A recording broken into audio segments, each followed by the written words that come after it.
Olá, meu amigo, minha amiga, muito obrigado por vocês estarem aqui no Portal do José. E hoje nós temos imagens muito importantes que você não viu pelos grandes meios de comunicação e que dizem respeito ao futuro do Brasil, a relação do Brasil com os Estados Unidos, eleições norte-americanas, Venezuela. Quem é que está gerindo os nossos assuntos mais importantes, você vai ver aqui. Você está chegando agora? Convido você a se inscrever no nosso portal, dê o clique. Você é muito bem-vindo porque você ajuda a gente a amplificar ainda mais o conteúdo aqui dos nossos papos, né? Quero pedir para vocês também clicar ao final desse vídeo, no vídeo anterior, que eu fiz aqui uma avaliação da pesquisa que deu popularidade de 40% ao presidente da República. A gente fez algumas análises e eu achei interessante o YouTube ter dado uma bloqueada nesse vídeo, porque eu estava em outro lugar depois, tentei acessar esse vídeo por um outro computador, eu não consegui. Foi um negócio meio estranho, né? Então sugiro a vocês, peço para vocês darem uma clicada lá e mandarem os comentários de vocês se vocês concordam ou não. O joinha de vocês é muito bem-vindo também, é claro, e os comentários são muito preciosos. Então vamos juntos, gente. Ontem, quinta-feira, tem a live do presidente da República. Dessa vez, essa live se deu ao lado do ministro Salles, sempre no seu layout, né? Sempre muito preocupado com a estética e pouco preocupado com aquilo que ele deveria se preocupar, que é com a natureza, com o meio ambiente brasileiro. Se tem uma coisa que é um fio condutor em todas as lives do presidente da República, é a mentira.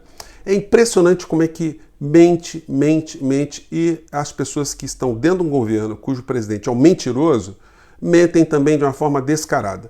Algumas pessoas entram aqui no Portal do José e dizem o seguinte: você está dizendo que o Bolsonaro está em conluio com os grandes interesses, mas os meios de comunicação batem muito nele. Olha só, vamos analisar isso assim de uma forma bem racional e científica. Todas as críticas, todas as denúncias de falcatruas, de supostos crimes que a família Bolsonaro cometeu, e as coisas são apontadas na direção dele, prestem atenção.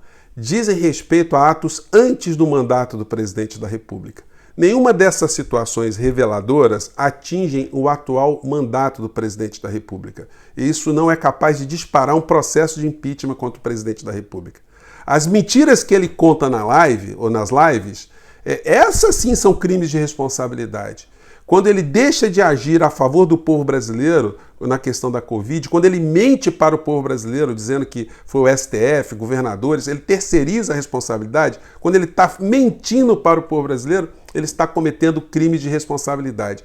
Quando ele não fez uma campanha instantânea, imediata para preservar as nossas florestas diante das queimadas, quando ele desarticulou os órgãos ambientais, quando ele brigou com o governo da Alemanha e da Noruega e, portanto, deixou de vir recursos por conta dessa briga, ele cometeu crimes de responsabilidade. Mas em relação a isso, ele está blindado.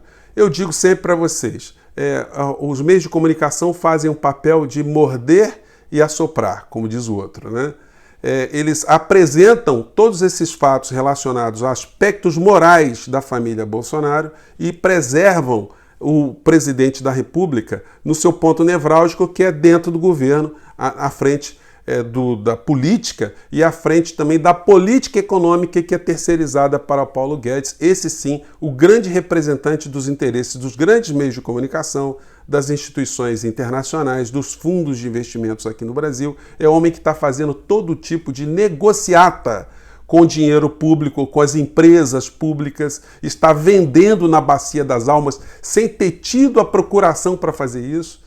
Porque uma coisa é você eleger um presidente, outra coisa é você dar carta branca para o ministro da Economia, destruir a infraestrutura do nosso país para sempre. A gente tem que recuperar isso a duras penas. Então são coisas muito distintas e nesse particular os meios de comunicação atacam, mas eles sopram de um lado.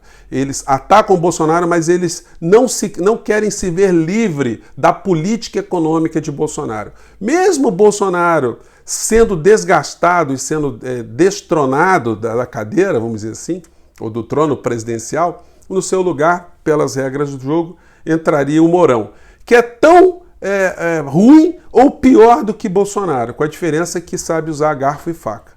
A política econômica, então, continuaria a ser gerenciada por esse grupo que está atuando contra o nosso país. Então isso explica muitas coisas e vocês vão ver as críticas, mas que elas não têm o poder de atacar o núcleo central do governo Bolsonaro, que é a parte econômica, a parte que está entregando o nosso país. Bom, feito essas considerações, eu analiso também hoje, né, a fala que eu vi ontem do Villa, que também analisou essa popularidade de 40% de Bolsonaro, e o Villa, que eu passei a conhecer esse ano, né, não conhecia, mais do circuito São Paulo, conheci de um ano para cá, um ano e pouco para cá. Muitas pessoas não gostam dele porque ele foi um crítico contumaz do governo Lula e governo Dilma.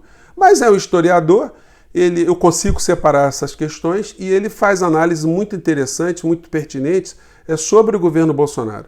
Ele aponta ali nas críticas que eu vi ele fazer, né, que quando esse auxílio emergencial ele cessar, que a popularidade de Bolsonaro também vai diminuir bastante. Olha, nós não sabemos. Eu ouso a chamar a atenção aí do Villa para essa questão, porque nós não sabemos o impacto que com esse programa emergencial ele deixará no imaginário dessas pessoas. Se essas pessoas, mesmo sem receber esse auxílio emergencial, elas instantaneamente passarão a ter uma postura crítica ao governo Bolsonaro. Compete a nós, o tempo todo está mostrando para o máximo de pessoas que a gente puder, que os auxílios emergenciais, os programas assistenciais, eles não são emancipadores para os filhos dessas famílias todas.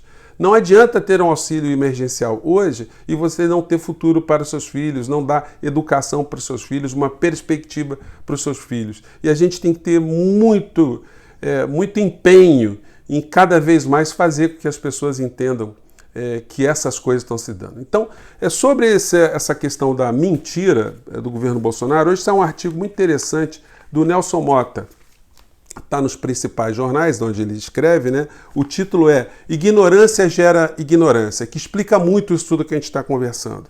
Ele diz que esse governo, Bolsonaro, ele se nutre dessas mentiras e dessas ignorâncias porque as pessoas que estão nessa bolha construída, elas vão acreditar em qualquer coisa e mais, elas acabam amplificando as ignorâncias. E Bolsonaro sabe disso. É uma técnica que está sendo utilizada por algumas pessoas no mundo, alguns governantes, como Trump, nos Estados Unidos, por exemplo. Isso vai provocar da gente aqui, eu vou fazer um vídeo com vocês só analisando um documentário que fala sobre as redes sociais, né? O dilema, redes sociais. A gente vai fazer um programa ou dois só sobre isso, para a gente entender mais. Mas diz Nelson Mota, ele se diz o grande vitorioso sobre a epidemia, mesmo com o Brasil em segundo lugar nas mortes, repetindo que a cloroquina evitaria muitas delas, que os culpados são os governadores e prefeitos e o STF que lhes deu autoridade para instituir o isolamento, que, como ele diz, é para os fracos. Assegura para seu rebanho que sem isolamento haveria menos contaminações e mortes. O único governante ou médico do mundo a dizer isso. Nem Trump ousou tanto. Gente, então essa popularidade que Bolsonaro tem, ela tem muito a ver com essa proteção, essa blindagem que os grandes meios de comunicação fazem dos temas vitais.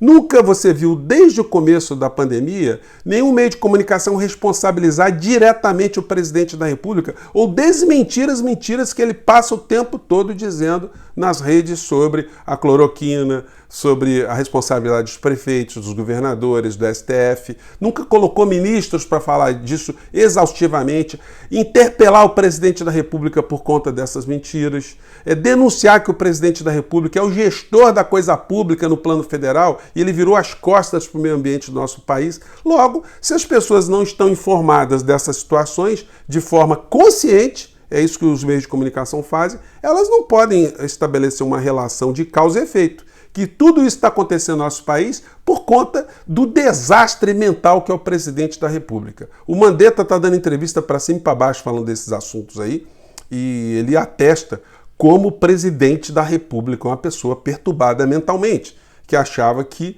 o problema brasileiro aqui era objeto de uma conspiração internacional da China, né, para a esquerda voltar ao poder. Então, eu gosto sempre de sublinhar essas coisas que são colocadas, né? E aí, o assunto que eu prometi para vocês, para a gente comentar, que foi a ida do ministro Ernesto Araújo lá no Senado Federal e que nos protagonizou também um show de mentiras. O ministro mentiu de uma forma descarada, ele gagueja, ele fica nervoso, ele é muito inseguro porque ele ali não está ali diante de uma sala de pessoas que estão no quarto ano primário. Então as interpelações foram bastante contundentes e o ministro falou coisas absurdas. Para vocês terem uma ideia, eu fiz aqui algumas anotações.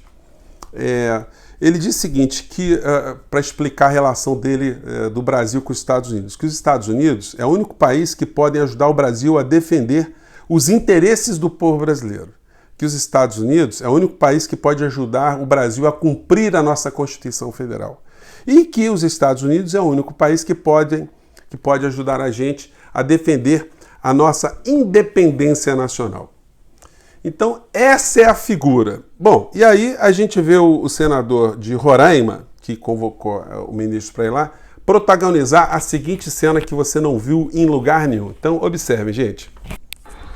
Eu entendo que Vossa Excelência tem um viés ideológico extremamente forte.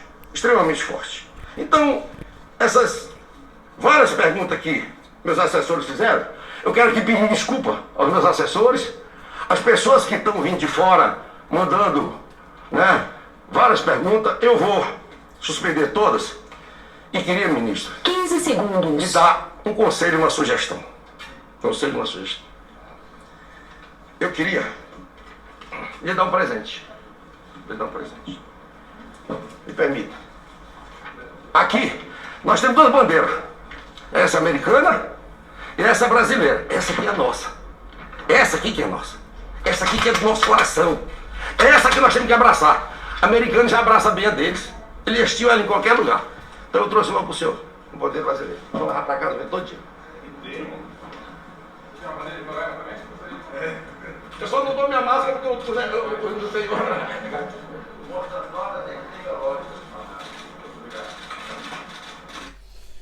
Gente, é uma das situações mais bizarras que aconteceu no Senado Federal em toda a história republicana brasileira. É uma situação humilhante e vexatória, vamos dizer assim, né? O que mostrou também que o ministro ele cometeu crime de responsabilidade, ele cometeu crime contra a Constituição Federal. Eu fiz a minha representação junto ao Ministério Público Federal, PGR, em relação a esse fato. Ele cometeu crime de prevaricação previsto no artigo 319 do Código Penal. Essa aparição dele, a meu ver, não exclui em nenhum momento esse comportamento criminal do ministro Ernesto Araújo. Agora, a bola está com o Ministério Público Federal. Provavelmente eles recebem muitas denúncias lá, a minha deve estar entrando no escaninho, mas tem uma hora que tem um procurador da República que começa a dar andamento a essas questões todas, né? Então fica aí para você ver, eu vou deixar o vídeo na descrição para vocês, um vídeo longo, esse do Senado, tem muitas coisas interessantes ali, mas uma coisa vital fica demonstrada. O quão vassalo o governo brasileiro ficou do governo norte-americano. Eu fico por aqui, gente. Muita calma na análise dos nossos problemas e nem tudo está perdido. A gente está crescendo com o nosso espaço aqui, isso enche a gente de otimismo, que as nossas falas elas vão chegando longe, né? Um grande abraço, até o nosso próximo vídeo. Tchau!